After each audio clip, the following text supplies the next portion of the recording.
सागर जिले की रहली में नवगठित नगरपालिका की पहली बैठक बगैर किसी चर्चा के, बगैर किसी निर्णय के बहिष्कार की भेंट चढ़ गई।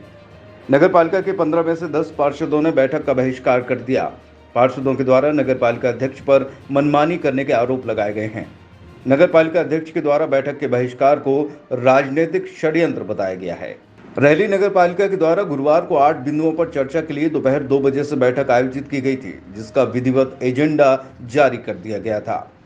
दोपहर करीब 3 बजे नगरपालिका उपाध्यक्ष सहित भाजपा के 7, कांग्रेस के 2 और 1 निर्दलीय पार्षद नगरपालिका के बैठक कक्ष तक पहुंचे और तत्काल बैठक का बहिष्कार कर बाहर निकल आए। बैठक का बहिष्कार करने के बाद मीडिया से चर्चा करते हुए सत्तापक्ष के वरिष्ठ पार्षद और विपक्ष के पार्षद शैलेंद्र सोनी ने नगर पालिका अध्यक्ष देवराज सोनी पर गंभीर आरोप लगाते हुए बताया कि मीटिंग का एजेंडा तय करते समय पार्षदों से चर्चा नहीं की गई और एजेंडे में विकास और जनहित के मुद्दे शामिल नहीं किए गए।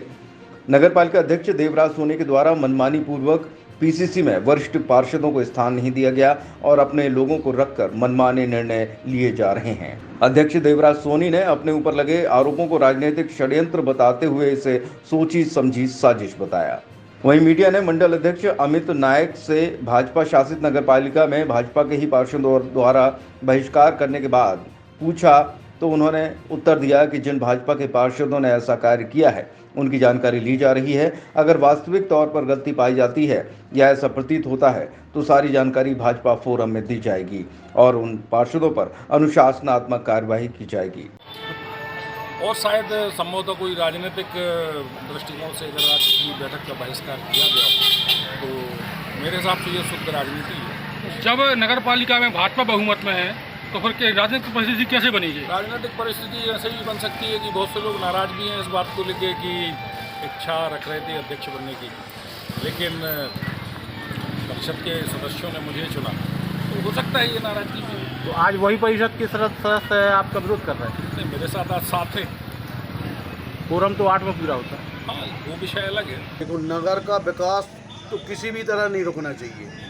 हम लोग ये चाहते हैं, चाहे वो पक्ष के हों चाहे विपक्ष के हों, सारे पार्षदों का एक ही मतलब है, सब पार्षदों की मिलकर एक ही राय है कि नगर का विकास होना चाहिए। नगर के विकास में सारे पार्षदों से राय लेके भैया कि किस वार्ड में कौन सी समस्या है उनको लेके तो फिर आगे की मीटिंग रखी जाए और विधिवत नगर पालिका का विकास, नगर पालिका क्षेत्र का विकास हो 15 वार्डों का। आज के बैठक में जो एजेंडे लिए गए थे, 8 एजेंडों के लेकर आज बैठक हुई थी, तो उन 8 एजेंडों में आपको क्या लगता है कौन कौन से एजेंडे और होने चाहिए? देखो, कर्मचारियों के जो जीपीएफ वगैरह के जो भी हैं वो मुद्दे तो कोई बड़ी बात नहीं है। वो तो जो भी मीटिंग होगी सो उसमें वो होना ही है, उसमें कोई नहीं रोक सकता। वो अपना मतलब किसी का व्यक्तिगत मामला ही है। नगर के विकास का जो मामला है वो कहीं से कहीं तक एक भी बिंदु नहीं है। परिषद की जब बैठक होती वो कोई पहले तो पार्षदों से जानकारी ले जाती कि आप अपने अपने वार्डों की समस्या बताओ और कितने तक अपन वो पीआई परिषद में रख सकते हैं एजेंडा में, तो भी वार्डों के मुद्दा रखे जाते हैं। तो पार्षदों से कोई अनुमति ली नहीं गई। अच्छा, जैसे पीआईसी बैठक है तो पीआईसी बैठक भी उनने अपने हिसाब से रख ली थी, बहुत को भी अपन होने भैया काका लौका नहीं गए। लेकिन आज जो दशहरा मेला है वो तो सार्वजनिक मेला है, तो सार्वजनिक मेला में 15 पार्षदों की अनुमति लेना थी और गणमान्य नागरिक नगर के जो बड़े बुजुर्ग थे उनको भी बुलाना था उस बैठक में कि किस रूप से उस दशहरा मेला के लिए मनाया जाए। इनने किसी भी प्रकार से 5 पीआईसी में उन्होंने शामिल किया। परिवार में कुछ समस्या आ जाती है तो उसका निदान जरूर होता है, तो मेरे हिसाब से कोई गंभीर बात नहीं थी।